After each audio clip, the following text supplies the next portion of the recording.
అందరికీ నమస్కారం అండి. తెలంగాణ రాష్ట్ర వ్యాప్తంగా ఉన్నటువంటి ఆసరా చేయుత పెన్షన్లకు సంబంధించి కొత్త పెన్షన్లు అనేవి ఎప్పుడు అందిస్తారు? 4016 రూపాయలు, 6016 రూపాయలు చాలామంది అయితే అడుగుతున్నారండి. ఈ నెలకు సంబంధించిన పెన్షన్లు అనేది ఏ తారీఖు నుంచి జమ చేయబోతున్నారు? ప్రభుత్వం 4 పథకాలకు సంబంధించినటువంటి లేటెస్ట్ తాజా సమాచారం కొన్నింటిని అయితే అందించిందండి. ఆ వివరాలన్నీ కూడా ఆ వీడియోలో తెలుసుకుందాం. వీడియో నచ్చినట్లయితే లైక్ చేయండి. ఇంకా ఛానల్ సబ్స్క్రైబ్ అయిపోతే వెంటనే ఛానల్ సబ్స్క్రైబ్ చేసుకోండి. Bell button all notification activate చేసుకోండి. మిత్రులందరికీ వీడియోని షేర్ చేయండి. చిన్న గుడ్ న్యూస్ చెప్పారండి. ఇక్కడ నేత కార్మికులకు వర్క్ టు వర్క్ అనే కొత్త పథకాన్ని అమలు చేసేందుకు ప్రభుత్వం ఏదైతే వీవింగ్ షెడ్ల పవర్ లూమ్కు లబ్ధిదారులకు ఇవ్వనుందనమాట. త్వరలోనే అర్హులకు తొలి విడత సిరిసిల్ల జిల్లాలో 8 లక్షల వరకు సబ్సిడీతో దాదాపు 4 లక్షల వరకు సబ్సిడీ అయితే అందబోతుంది. ఈ పథకాన్ని అయితే తెలంగాణ రాష్ట్రంలో సీఎం రేవంత్ రెడ్డి ఎట్టకేలకైతే ఆమోదం తెలిపారండి. సో మరొక అప్డేట్ అయితే వచ్చిందండి.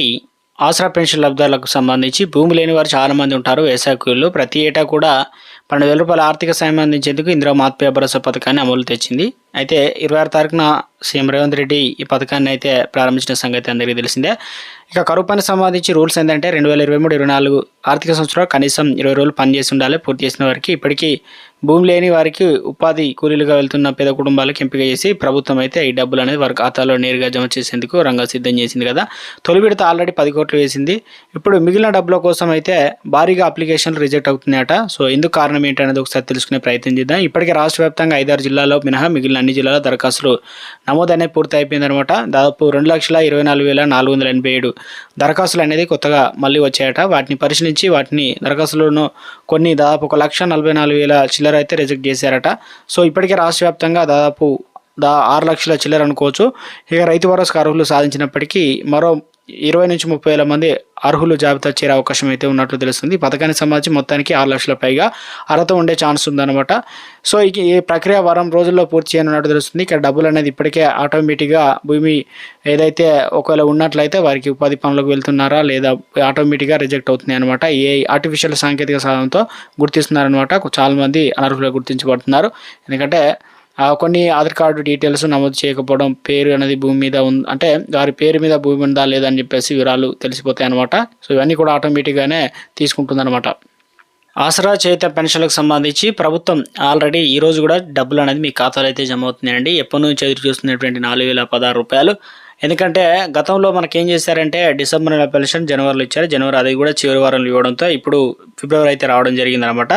చాలామంది తీసుకున్నారు, ఇంకో కొంతమంది మాత్రమే తీసుకోలేదట. సో అటువంటి వారికి కూడా డబ్బులు అనేది ఖాతాలో అయితే జమ అవుతున్నాయండి. మీ ఫోన్ అంటే అకౌంట్లు కొంతమంది పోస్ట్ ఆఫీస్ తీసుకుంటారు, కొంతమంది బ్యాంక్ అకౌంట్లో జమ అవుతున్నాయి, కొంతమంది వేలు వితరణ పడి ఉన్నారు.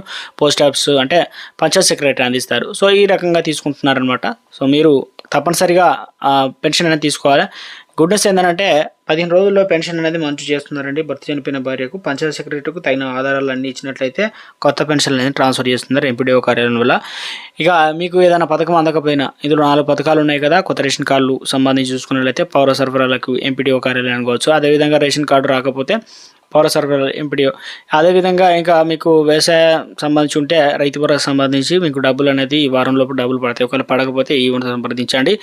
ఇక ఆత్మీయ భరోసా ఏదైతే వ్యవసాయ కూలీలకు సంబంధించి ఫీల్డ్ వెరిఫికేషన్ అనేది ఫీల్డ్ ఆఫీస్ను గ్రామ స్థాయిలో కలిసినట్లయితే తెలుస్తుంది అనమాట. ఇందిరా మహిళలకు కూడా ఇక ఎంపీడీఓలు, ఉన్నతాధికారులు, రెవెన్యూ అధికారులను, ఇక అదేవిధంగా ఏఈఓను, ఆర్ఐని కావాల్సినట్లయితే ఇవన్నీ కూడా మొత్తానికైతే మీకు డబ్బులు పడే ఛాన్స్ ఎక్కువగా ఉన్నట్లు అప్డేట్ రావడం జరిగిందండి. కొత్త పెన్షన్లు అనేది ప్రభుత్వం ఇచ్చే ఛాన్స్ ఉంది. ఎప్పుడు ఇస్తారంటే ఈ నెల 23 తారీఖు నుంచి, అంటే ఫిబ్రవరి 7 తారీఖున అసెంబ్లీలో బడ్జెట్ అయితే ప్రారంభించబోతున్నారు. ఈ బడ్జెట్ ఆధారంగానే కొత్త పెన్షన్లు అదేవిధంగా పాత పెన్షన్లు కూడా ప్రభుత్వం అయితే త్వరలోనే ఇవ్వబోతున్నట్లు ఒక అప్డేట్ అయితే రావడం జరిగిందండి. ఇది ప్రస్తుతం ఉన్నటువంటి లేటెస్ట్ తాజా సమాచారం.